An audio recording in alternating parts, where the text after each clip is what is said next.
आज के वीडियो में हम लोग प्रतिबिंब बनाने के लिए सीखेंगे। ठीक है। अगर आपके सिलेबस की बात करें तो उसमें आपको सिर्फ अवतल और उत्तल दर्पण में कैसे प्रतिबिंब बनता है, ठीक है, इसके बारे में आपको सीखना है। ठीक है। तो पहले उत्तल दर्पण की बात करें तो उत्तल दर्पण को हम लोग 6 जगह पर रख सकते हैं। ठीक है। मतलब बिंब की स्थिति 6 जगह हो सकती है। ये पहले उत्तल दर्पण को देखिए। ठीक है। ये उत्तल दर्पण है। अभी इसमें क्या होगा, आप अलग अलग जगह पर वस्तु को रखेंगे तो उसका प्रतिबिंब अलग अलग बनेगा। ठीक है। जैसे यहाँ पे 6 जगह पर हम लोग रख सकते हैं।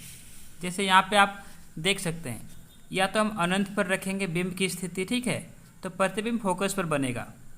हम सी से परे रख सकते हैं, मतलब सी से दूर रख सकते हैं। ठीक है। तो एफ तथा सी के बीच बनेगा प्रतिबिंब उसका। ठीक है। हम लोग सी पर रख सकते हैं, सी तथा एफ के बीच रख सकते हैं, एफ पर रख सकते हैं, और पी तथा एफ के बीच रख सकते हैं। ठीक है। इसमें सी, पी और एफ क्या है ये आप जानते होंगे। ठीक है। पिछला वीडियो में हमने बात किया था, सी वक्रता केंद्र है, ठीक है, एफ फोकस दूरी है, और पी क्या है, पी आपका पोल है। पोल क्या होता है, ध्रुव। ठीक है। तो पी ध्रुव है। ये हमने पिछला वीडियो में देखा था। तो यानी कि हम लोग इसको 6 जगह अलग अलग रख करके इसका प्रतिबिंब बनाने के लिए सीखेंगे। ठीक है। तो किस स्थिति में जब वस्तु को कहाँ रखेंगे, उस स्थिति में प्रतिबिंब कहाँ बनेगा, प्रतिबिंब का साइज क्या होगा। साइज करने का मतलब जो हम लोग का वस्तु है उसके कंपैरेटिव, उसके मतलब तुलना में साइज क्या होगा। अगर हम लोग का वस्तु जितना बड़ा है उससे छोटा, यहाँ पे बड़ा लिखे, यहाँ पे छोटा लिखा हुआ है, इसका मतलब है कि जो वस्तु है उसका साइज से छोटा बनेगा उसका प्रतिबिंब, और यहाँ पे जो वस्तु है उसका साइज से बड़ा बनेगा उसका प्रतिबिंब। ठीक है। तो बड़ा या छोटा जो बात हो रहा है वो वस्तु की साइज की स्थिति से हो रहा है, मतलब उसका कंपैरिजन में होता है। ठीक है। तो हम लोग अवतल दर्पण में कैसे प्रतिबिंब बनता है ये सीखेंगे, लेकिन इसको समझने के लिए, क्योंकि इसमें क्या है कि 6 अलग अलग जगह पर रख कर हम लोग को प्रतिबिंब बनाना पड़ेगा। ठीक है। तो वो हम लोग को इसको समझने के लिए हम लोग जो सबसे आसान होता है एक, ठीक है, हम लोग पहले समतल दर्पण में प्रतिबिंब बनाने के लिए सीखेंगे। ठीक है। तो ये पहले हम लोग समतल दर्पण में प्रतिबिंब बनाने के लिए मैं आपको समतल दर्पण का एक प्रतिबिंब बना के दिखाता हूँ। ठीक है। और उसके बाद हम लोग फिर अवतल दर्पण में प्रतिबिंब बनाने के लिए सीखेंगे। ठीक है। तो जिस प्रकार से हमने अवतल दर्पण में देखा था, यहाँ पे सी रहता है, एफ रहता है, ठीक है, तो ये आपका समतल दर्पण के लिए नहीं होगा, क्योंकि ये जो दर्पण है इसका केंद्र कहाँ होगा हम लोग को नहीं पता है। ठीक है। तो केंद्र नहीं पता है तो फोकस दूरी आपको पता नहीं होगा। ठीक है। तो आप क्या करेंगे, जब भी आपको प्रतिबिंब बनाना है उसके सामने आप कोई भी एक वस्तु रखेंगे। ठीक है। तो हम लोग को पता नहीं क्या वस्तु रखना है, तो हम लोग क्या करेंगे, एक तीर का निशान बनाते हैं। ठीक है। तो ये हमारा हो गया वस्तु। ठीक है। अभी इस वस्तु का, ये हम लोग का वस्तु बोलेंगे या बिंब बोलेंगे। ठीक है। ये हो गया। अभी इसका हम लोग को प्रतिबिंब बनाना है। तो प्रतिबिंब बनाने के लिए आप क्या करेंगे, आप एक ये जो मुख्य अक्ष है, ठीक है, मैंने यहाँ पे लिख रखा है ये मुख्य अक्ष है, आप मुख्य अक्ष के समांतर एक प्रकाश किरण यहाँ से लेके जाएंगे। ठीक है। यहाँ से ये आपका आईना तक जाएगा, मतलब आपका मिरर तक जाएगा। ठीक है। अभी यहाँ से ये जा रहा है। ठीक है। आपको पता है, हमने पिछले वीडियो में सीखा था। ठीक है। जो आपका प्रकाश किरण मुख्य अक्ष के समांतर आता है वो क्या बोलते हैं, उसका फोकस दूरी से होकर जाता है, ऐसा हमने देखा था। लेकिन यहाँ पे क्या होगा हम लोग को पता नहीं है, ठीक, इसका फोकस दूरी क्या है, वो भी अनंत पे ही है। तो ये सीधा जाएगा, वापस चला आएगा। ठीक है। समझ में आया। क्योंकि हम लोग क्या करते थे कभी भी, कैसे हम लोग ऐसे हम लोग पिछले बार में देखे थे। ठीक है। सबसे पहले आपतित किरण होता है, उसमें आपका अभिलंब आता है, उसके बाद आपतन कोण जितना रहता है उतना ही परावर्तन कोण के साथ ये वापस जाता है। ठीक है।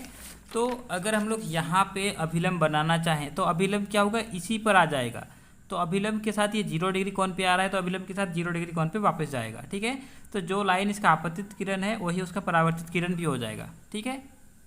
अब ये इधर आगे बढ़ रहा है आपका, ठीक है, ये इधर आगे बढ़ रहा है। तो एक से आपको होगा नहीं, आप क्या करेंगे, आपको एक दूसरा प्रकाश किरण यहाँ से लेना पड़ेगा, ठीक है। वो आपको जहाँ पे इसका मुख्य अक्ष है वहाँ पे लीजिए आप इसको, ठीक है। यहाँ पे हमने लिया, ये दूसरा लिया, ठीक है। पहले हमने यहाँ पे लिया था इधर पे, अब दूसरा लिया। तो यहाँ पे देखेंगे तो ये अभिलंब है, इसका मुख्य अक्ष क्या होगा, इस पर आपका यहाँ पर परपेंडिकुलर है, यहाँ पर इसका 90 डिग्री कोण बना, तो ये आपका अभिलंब का काम करेगा। तो ये आपतन कोण का मान जितना है आपको क्या करना है, परावर्तन कोण भी उसी के साथ आपको उतना ही कोण के साथ आपको इधर पे ये परावर्तित हो जाएगा, ठीक है। मतलब जितना कोण के साथ आया उतना ही कोण के साथ ये चला जाएगा। हमने जो परावर्तन का नियम था उसमें देखा था, ठीक है। तो ये आपका इधर से आया, अब इधर वापस जा रहा है, ठीक है। अब आपका एक प्रकाश किरण परावर्तन के बाद इधर जा रहा है, ठीक है। दूसरा प्रकाश किरण परावर्तन के बाद इधर जा रहा है, तो ये आगे आपस में मिलेंगे नहीं, क्योंकि ये इससे दूर होता जाएगा, ठीक है। तो हम लोग इसको पीछे बढ़ाएंगे, ठीक है। इसको पीछे बढ़ाएंगे तो क्या होगा, ये इधर पीछे बढ़ेगा, पीछे बढ़ाएंगे, ठीक है। इसको भी पीछे बढ़ाएंगे, इसको भी पीछे बढ़ाएंगे हम लोग, ठीक है। तो ये जहाँ पे जाके मिलेगा वहीं पे क्या होगा, यहाँ पे उसका प्रतिबिंब बनेगा, ठीक है। जहाँ पे पीछे जाके मिला वहीं पे उसका प्रतिबिंब बनेगा, समझ में आया। तो ये बिंब है, ये उसका प्रतिबिंब है, ये प्रतिबिंब है, ठीक है।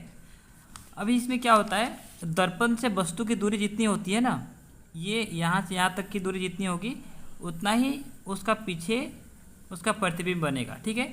इसमें इसका साइज जो रहेगा, बिंब का साइज और प्रतिबिंब का साइज दोनों बराबर होंगे, ठीक है। साथ ही आपका ये जो आपका प्रतिबिंब बन रही है आभासी और सीधा होगा, ठीक है। तो इस प्रकार से हम लोग समतल दर्पण में प्रतिबिंब बनाते हैं, ठीक है। तो इसमें हम लोग को दो चीज़ ध्यान में रखना होता है, मैं आपको फिर से बता रहा हूँ। आपको दो प्रकाश किरण लेना है, एक जो आपका मुख्य अक्ष के समांतर जाएगा, ठीक है, और दूसरा यहीं से जाएगा, लेकिन ये आपका जहाँ पे इसका मुख्य अक्ष है वहाँ पे जाएगा, ठीक है। तो इसके बाद ये परावर्तन के बाद इधर गया, ये परावर्तन के बाद क्या हुआ, यहाँ आई आर बराबर होके इधर गया, ठीक है। क्योंकि आपतन कोण और आपका परावर्तन कोण क्या होते हैं, आपस में बराबर होते हैं। तो आगे तो मिलेंगे नहीं, तो हमने इसको पीछे किया, यहाँ पे मिला तो यहाँ इसका प्रतिबिंब बना, ठीक है।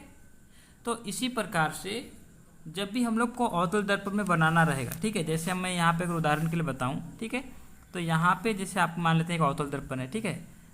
हमने क्या किया, ये अवतल दर्पण है, ठीक है।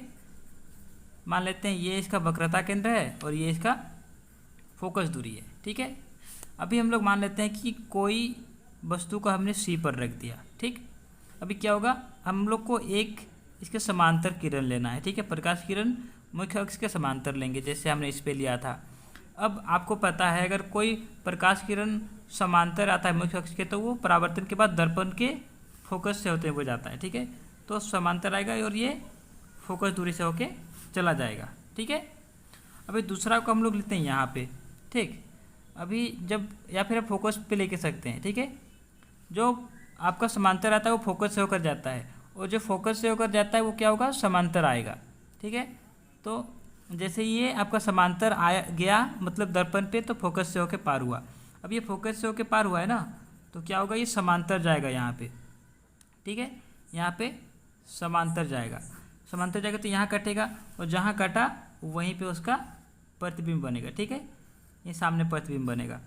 तो आप देख सकते हैं, ठीक है। यहाँ पे हमने देखा था जब वस्तु को हमने सी पर रखा था ना, अभी यहाँ पे आप देख सकते हैं जब वस्तु को हम लोग सी पर रखते हैं बिंब को, तो प्रतिबिंब भी आपका सी पर ही बनता है। जैसे हमने देखा था सी पर रखा था, सी पर ही बना, ठीक है। तो इस प्रकार से यहाँ पे अलग अलग जो प्रतिबिंब है उसको हम लोग सबको एक एक करके अगला वीडियो में बना के देखेंगे, ठीक है। तब तक के लिए आप जो ये समतल दर्पण में है इसमें कैसे बनता है, इसको एक दो बार आप बना के प्रैक्टिस करें, ठीक है। तो उसके बाद जब हम लोग अवतल दर्पण में बनाएंगे या फिर उत्तल दर्पण में बनाएंगे तो आपको अच्छे से समझ में आएगा, ठीक है। तो इसको आप लोग प्रैक्टिस करते रहें, ओके, ठीक है। अगला वीडियो में हम लोग अवतल दर्पण में कैसे प्रतिबिंब बनता है वो सीखेंगे, ठीक है। Thank you.